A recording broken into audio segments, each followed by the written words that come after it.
तो दोस्तों Samsung Galaxy S23 FE और मोटो H50 फ्यूजन के अगर स्पीड टेस्ट की बात करें तो प्राइस रेंज और स्पेसिफिकेशंस के हिसाब से कोई कंपैरिजन इनका नहीं बनता। लेकिन जब मैंने दोनों डिवाइसेस को यूज किया तो कुछ रिजल्ट्स मुझे ऐसे देखने को मिले कि मुझे ये वीडियो बनाना पड़ा।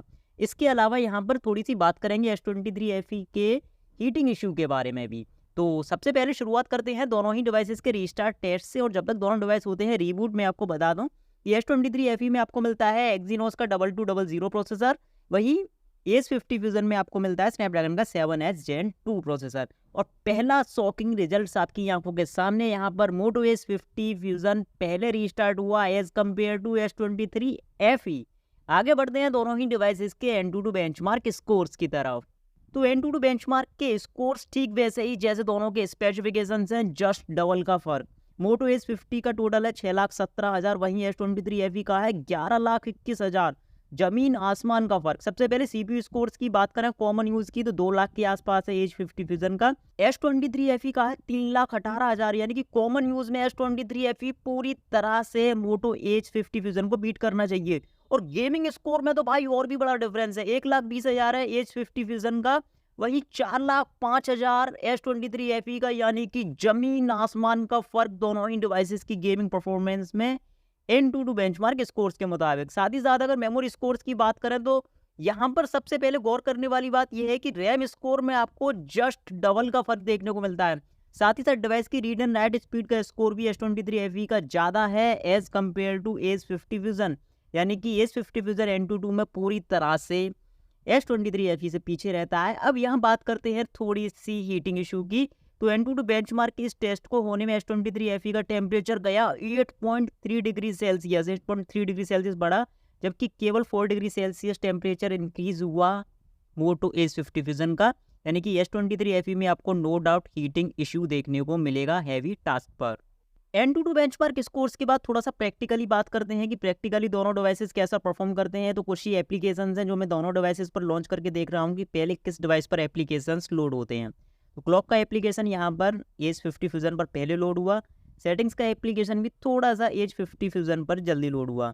आगे बढ़ते हैं कैंडी क्रश की तरफ। तो जो स्कोर्स मिले थे उस हिसाब से S23 FE जीतना चाहिए था, लेकिन यहाँ भी कैंडी क्रश भी थोड़ा सा, बहुत थोड़ा सा H50 फ्यूजन पर जल्दी लोड हुआ। अब यहाँ से कुछ ये हैवी एप्लीकेशंस लोड करके देखते हैं, यहाँ देखते हैं कि क्या डिफरेंस देखने को मिलता है। तो ये एप्लीकेशन S23 FE पर पहले लोड हुआ as compared to H50 fusion, यानी कि हैवी टास्क करने पर आपको S23 FE बेहतर परफॉर्मेंस दे सकता है।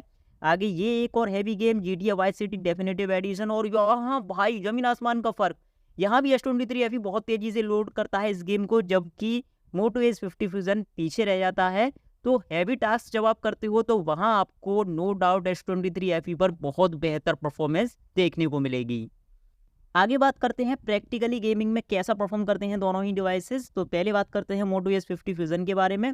अभी ये जो आप गेम प्ले देख रहे हो ये है डिफॉल्ट ग्राफिक्स सेटिंग्स पर GTA vice city definitive addition का। और ग्राफिक्स यहाँ ठीक ठाक हैं, बहुत ज़्यादा शार्प ग्राफिक्स नहीं है, लेकिन देखने में काफ़ी कूल लगते हैं। किसी तरह का कोई इशू नहीं बोल सकते ग्राफिक्स के अंदर। और गेम प्ले की बात करें तो वहाँ भी कोई इशू नहीं है। बिना किसी इशू के आप डिफॉल्ट ग्राफिक्स सेटिंग्स पर GTA वाइस सिटी का डेफिनेटिव एडिशन अपने मोटो H50 पर रन कर सकते हो। और क्या परफॉर्मेंस आपको यहाँ देखने को मिलेगी वो आप यहाँ इस गेम प्ले से थोड़ा सा आइडिया ले सकते हो। और इस जैसे और भी गेम्स आप मीडियम ग्राफिक्स तक के बड़े आराम से अपने इस डिवाइस पर रन कर सकते हो। बात करें अगर मैक्सिमम ग्राफिक्स सेटिंग्स की, मैक्सिमम रिजोल्यूशन पर जब ये गेम मैंने रन किया मोटो H50 फ्यूजन पर, तो ग्राफिक्स में थोड़ा बहुत ही फ़र्क देखने को मिला, वो शायद नोटिसेबल भी नहीं होगा, लेकिन परफॉर्मेंस में आप देख सकते हो काफ़ी ज़्यादा ग्लिच, काफ़ी ज़्यादा इशू देखने को मिलते हैं। कंट्रोल्स भी प्रॉपर वर्क नहीं करते हैं इस कंडीशन में। तो हाई ग्राफिक्स के गेम्स तो आप अपने मोटो H50 फ्यूजन पर रन नहीं कर सकते। हाँ, मीडियम ग्राफिक्स गेमिंग में आपको कोई इशू देखने को नहीं मिलेगा। हाई ग्राफिक्स गेमिंग में आपको क्या इशू देखने को मिलते हैं या फिर कैसी आपकी परफॉर्मेंस रहेगी वो आप गेम प्ले में यहाँ थोड़ा सा समझ सकते हो। काफ़ी ज़्यादा ग्लिच और इशू देखने को मिलेंगे। अब बात करते हैं S23 FE के बारे में। तो पहले मैंने सेम डिफ़ॉल्ट ग्राफिक्स सेटिंग्स पर जब ये गेम रन किया तो ठीक ठाक ग्राफिक्स, अमेजिंग गेम प्ले, जैसा कि आप यहाँ पर देख सकते हो। किसी तरह का कोई इशू या ग्लिच नहीं, कोई लैग नहीं। यहाँ से एक्सपीरियंस आप कर सकते हो कि कैसा एक्सपीरियंस आपका रहेगा मीडियम ग्राफिक्स गेम्स के लिए S23 FE पर। और जो Antutu बेंचमार्क के स्कोर्स मिले हैं उस हिसाब से भी मीडियम ग्राफिक सेटिंग्स पे तो आपको S23 FE पर कोई इशू देखने को मिल ही नहीं सकता। अब देखते हैं हाई ग्राफिक सेटिंग्स यानी कि मैक्सिमम रेजोल्यूशन पर क्या performance GTA vice city definitive addition की S23 FE पर देखने को मिलती है। तो यहाँ पर आप ये परफॉर्मेंस देख सकते हो, काफ़ी अमेजिंग परफॉर्मेंस देखने को मिली है। किसी तरह का कोई ग्लिच नहीं, किसी तरह का कोई लैग नहीं, मतलब आप देख सकते हो काफ़ी ज़्यादा मूव करके भी मैंने देखा है, गेम प्ले भी आप देख सकते हो, एक्सपीरियंस आप यहाँ से ले सकते हो कि मैक्सिमम रिजोल्यूशन या फिर मैक्सिमम ग्राफिक सेटिंग्स पर क्या परफॉर्मेंस आपको यहाँ देखने को मिलेगी। और GTA वाइस सिटी के इस डेफिनेटिव एडिशन की बात करें या फिर अदर गेम्स की बात करें हाई ग्राफिक्स की, तो मैं ये कह सकता हूँ कि S23 FE पर आप हाई ग्राफिक्स तक के गेम्स भी बिना किसी इशू के रन कर सकते हो। तो S23 FE गेमिंग के लिए मोटो एज 50 फ्यूजन से बहुत बेहतर है।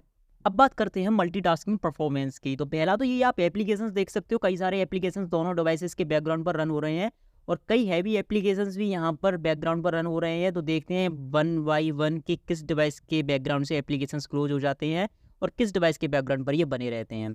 तो अभी तक दोनों ही डिवाइसेस के बैकग्राउंड पर सारे के सारे एप्लीकेशंस बने हुए हैं। आगे और ट्राई करते हैं कि किस डिवाइस के बैकग्राउंड से ये एप्लीकेशंस क्लोज हो जाते हैं। और एक चीज़ और यहाँ पर नोटिस करने वाली है कि जैसे ही मैं फर्स्ट एप्लीकेशन से स्वाइप करता हूँ, लास्ट एप्लीकेशन पर बड़ी तेज़ी से दोनों ही डिवाइसेस पर ये स्वाइप हो जाता है और एप्लीकेशंस काफ़ी अच्छे से मूव होते हैं। अभी तक दोनों ही डिवाइसेस के बैकग्राउंड पर सारे के सारे एप्लीकेशंस बने हुए हैं, कोई भी एप्लीकेशन किसी भी डिवाइस के बैकग्राउंड से क्लोज नहीं मिला है। यानी कि मल्टीटास्किंग की परफॉर्मेंस दोनों ही डिवाइसेस की अल्टीमेट है। दोनों ही डिवाइसेस के यहाँ पर 8 GB रैम वाले वेरिएंट यूज किए गए हैं और यहाँ पर दोनों ही डिवाइसेस के बैकग्राउंड पर सारे के सारे एप्लीकेशंस ओपन मिले। तो भाई कमाल की अल्टीमेट मल्टीटास्किंग परफॉर्मेंस दोनों ही डिवाइसेस की। तो यही था इन दोनों ही डिवाइसेस के बीच एक स्पीड टेस्ट। सारा कुछ मैंने यहाँ बता दिया किस कंडीशन में कौन सा डिवाइस कैसा परफॉर्म करता है।